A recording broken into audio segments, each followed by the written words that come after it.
Hello. So complex number chapter continue करते हैं। तो हम लोग ज्योमेट्री विद कॉम्प्लेक्स नंबर देख रहे थे। सो एवरीथिंग इज़ रियल, बस we are writing in terms of complex number. तो ज्योमेट्री जो है वो रियल है, बस हम लोग कॉम्प्लेक्स नंबर के टर्म्स में लिख रहे हैं। तो नेक्स्ट है, तो स्टैंडर्ड इक्वेशन ऑफ लाइन क्या आई थी? स्टैंडर्ड इक्वेशन ऑफ लाइन वो क्या आई थी? Alpha bar Z plus alpha bar, नहीं, alpha Z bar plus are is equal to zero. और इसमें एक और चीज़ भी अपन ने पता कर ली थी, slope minus A by B, मतलब minus real part of alpha upon imaginary part of alpha. इतना ही नहीं, हमने ये भी देख लिया था कि अगर मैंने alpha a plus iota b लिया है तो ये 2ax plus 2by plus are is equal to zero आया था। नहीं तो इसको अल्फ़ा और बीटा में, अल्फ़ा और अल्फ़ा में कन्वर्ट कर देते हैं, ठीक है।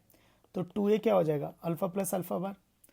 तो अल्फ़ा माइनस अल्फ़ा बार क्या होगा? 2ib, पर मुझे 2b चाहिए, तो 2b equal to alpha minus alpha bar upon iota, और रेसिप्रोकल ऑफ आयोटा होता है माइनस आयोटा। तो 2b equal to minus iota into alpha minus alpha bar. तो minus iota into alpha minus alpha bar, तो यानी इस equation of line आ जाएगी alpha plus alpha bar into X plus plus आएगा कि नहीं, minus iota into alpha minus alpha bar into Y plus are is equal to zero. ये as it is रह गया था। तो ये वो लाइन की इक्वेशन है जो यहाँ से कन्वर्ट होगी।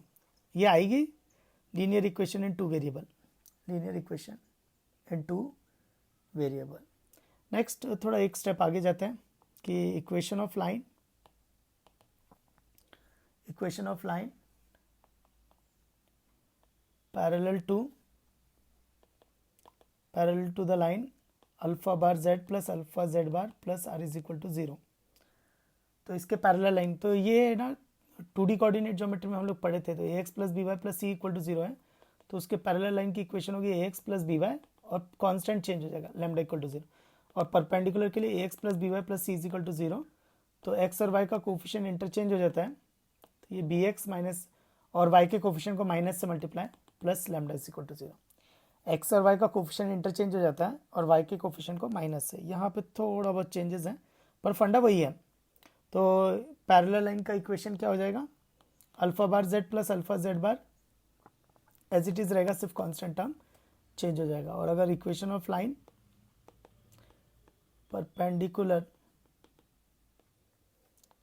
To the line alpha bar Z plus alpha Z bar plus are is equal to zero is, तो इसमें क्या करेंगे?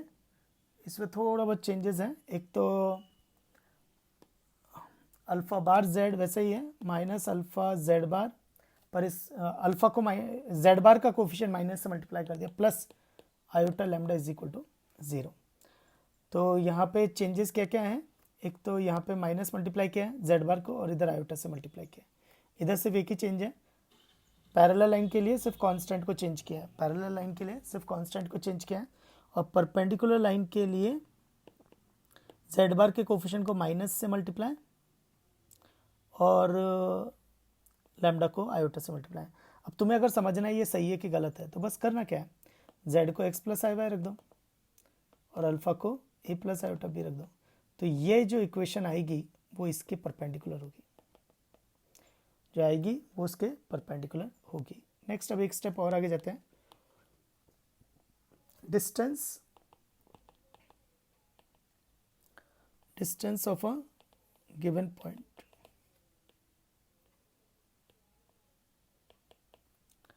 from line, distance of a given point from a line। तो मतलब लाइन कौन थी? Alpha bar Z plus alpha Z bar plus are is equal to zero. Alpha bar Z plus alpha Z bar plus are is equal to zero वो line थी। उसके कोई point z one complex number, जो कि मतलब x one comma y one या x one plus i y one, उस point से लाइन पे परपेंडिकुलर डिस्टेंस निकालनी है। तो देखो, तो मैं इसको प्रूफ, इसको 2D में ले जाऊँ, तो alpha plus alpha bar X minus iota times alpha minus alpha bar into Y plus R equal to zero आई थी। तो पॉइंट से लाइन पे परपेंडिकुलर डिस्टेंस कैसे निकालते हैं? पॉइंट को पहले रख दो, पॉइंट को पहले रख दो, तो इसी में रख दो। तो alpha plus alpha bar into X one minus I times alpha minus alpha bar into Y one plus R, और root over coefficient of X square plus coefficient of Y square. तो ये एक्चुअली अगर तुम notice करोगे तो ये 2ax plus 2by plus are is equal to 0 है, तो नीचे क्या आ जाएगा 4a square plus 4b square आ जाएगा। मतलब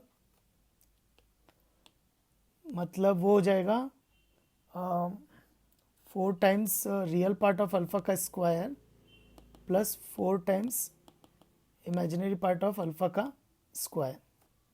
इसका मतलब ये होगा, ठीक है। तो ऊपर अगर देखें तो सिर्फ कॉम्प्लेक्स नंबर को रखा है, तो alpha bar z1 plus alpha z1 bar plus r, तो कॉम्प्लेक्स नंबर को इक्वेशन में रखा है। अपॉन 4 कॉमन आ जाएगा तो 2, तो अंदर बचेगा रूट ओवर ए स्क्वायर प्लस बी स्क्वायर, तो वो कौन है, अल्फ़ा का मैग्नीट्यूड, तो मॉड अल्फ़ा। तो this is the perpendicular distance.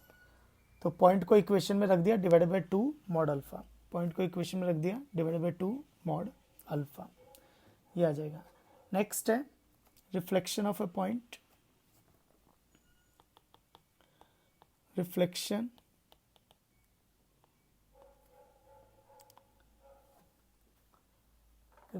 Points for a straight line. मतलब दो पॉइंट है z1 z2 लाइन के अबाउट, मतलब ये लाइन है, लाइन की equation alpha bar z plus alpha z bar plus are is equal to 0, और दो पॉइंट है z1 z2, ये रिफ्लेक्शन पॉइंट्स हैं। रिफ्लेक्शन पॉइंट मतलब मिरर इमेज है। तो मिरर इमेज है तो क्या क्या कंडीशन होगी, पहला कि वो परपेंडिकुलर होगी z1 z2 को ज्वाइन करने वाली लाइन के, और उसका मिड पॉइंट यहाँ से पास हो रहा होगा। इन अदर वर्ड्स ये परपेंडिकुलर बाइसेक्टर है लाइन, तो ये लाइन जो होगी ये क्या हो जाएगी, परपेंडिकुलर बाइसेक्टर किन की, z1 और z2 की। तो ये क्या करते हैं, वेरिएबल पॉइंट z मान लेते हैं और वेरिएबल पॉइंट z का लोकस निकालते हैं, जिसका जो कि z1 और z2 से उसकी डिस्टेंस बराबर है। तो z का लोकस निकालते हैं और इसको इसके साथ कंपेयर करता है। तो एक इक्वेशन दे रखी है और एक इक्वेशन अपन फाइंड आउट करते हैं। तो ठीक है, तो z इस तरह से वेरी करेगा कि z1 और z2 से उसकी डिस्टेंस बराबर होगी, तो z minus z1 mod of z minus z1 is equal to mod of z minus z2 squaring both the side. ये कंडीशन किसकी लगाई है, परपेंडिकुलर बाइसेक्टर की। फिर इसको एक्सपैंड करेंगे तो z minus z1 into z bar minus z1 bar is equal to z minus z2 into z bar minus z2 bar. तो और एक्सपेंड करते हैं इसको, तो z bar minus z1 z bar minus z1 bar plus z1 bar is equal to z bar minus z2 bar minus z2 bar plus z2 bar. z bar cancel हो जाएगा, तो z और z बार और constant term अलग कर लेंगे। तो ठीक है, तो फिर z के टर्म अलग करते हैं। तो z का टर्म कौन कौन है, z का टर्म एक ये है माइनस z बार, और z का टर्म एक ये रहा, तो लेफ्ट में आएगा तो प्लस हो जाएगा। तो ये एक z का टर्म आ गया। अब z बार के टर्म देखते हैं, एक ये रहा तो माइनस z बार, और एक ये रहा तो ये लेफ्ट में आके प्लस हो जाएगा z बार, और एक मॉड ऑफ z1 स्क्वायर ये वाला, और minus mod of z2 square is equal to 0। और ये स्टैंडर्ड है। ये स्टैंडर्ड क्यों है, क्योंकि ये प्योरली रियल है, ये दोनों एक दूसरे के कॉन्जुगेट है। तो ये अल्फ़ा हो गई, ये अल्फ़ा बार हो गई। पर अपने को ये कंपेयर नहीं करना, अपने को ये नहीं देखना, अपने को इसको गिवन के साथ कंपेयर करना। और गिवन क्या था, alpha bar z plus alpha z bar plus are is equal to 0। तो इसका मतलब बोथ आर सेम, तो बाय कंपेयरिंग, क्योंकि बोथ आर सेम, एक मैंने फाइंड आउट किया और एक क्वेश्चन ने दे रखा था, तो इसका मतलब अल्फ़ा बार हो जाएगा lambda times z2 minus z1 बार, और अल्फ़ा हो जाएगा lambda times z2 minus z1, और आर हो जाएगा lambda times mod of z1 square minus mod of z2 square. ये कहाँ से आया, both are same by comparing. तो coefficient are in ratio, coefficient are in a ratio. ये हो गया फर्स्ट, ये हो गया सेकंड, ये हो गया थर्ड। तो अब क्या करते हैं, फर्स्ट को z1 से मल्टीप्लाई करते हैं, सेकंड को z2 बार से मल्टीप्लाई करते हैं, और थर्ड को ऐसे ही इन तीनों को ऐड कर देते हैं, तो ये देखो, फर्स्ट को जब मैंने z1 से मल्टीप्लाई किया और सेकंड को मैंने z2 बार से मल्टीप्लाई किया और थर्ड को एज इट इज़ ऐड कर दिया, तो ये आ जाएगा lambda z2 bar minus z1 bar into alpha बार नहीं, मैंने अल्फा बार से नहीं, Z1 से मल्टीप्लाई किया ना, तो ये Z1 प्लस सेकेंड इक्वेशन यानी Z2 माइनस Z1, इसको मैंने Z2 बार से मल्टीप्लाई किया था, और थर्ड वाली को एज इट इज ऐड कर दिया था, Z1 बार माइनस Z2 बार। तो कुछ नोटिस करते हैं, तो देखो, तो Z2 बार Z1 ये कैंसिल हो जाएगा, ये वाला इससे कैंसिल हो जाएगा और ये वाला इससे कैंसिल, तो सब कुछ कैंसिल हो जाएगा।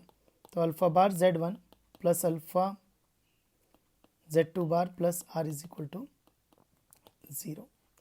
तो इट्स क्वाइट इंटरेस्टिंग कि अगर mirror alpha bar Z plus alpha Z bar plus R is equal to 0 है और Z1 Z2 रिफ्लेक्शन पॉइंट है, तो बस पुट करना है, तो Z की जगह Z1 और Z बार की जगह Z2 बार।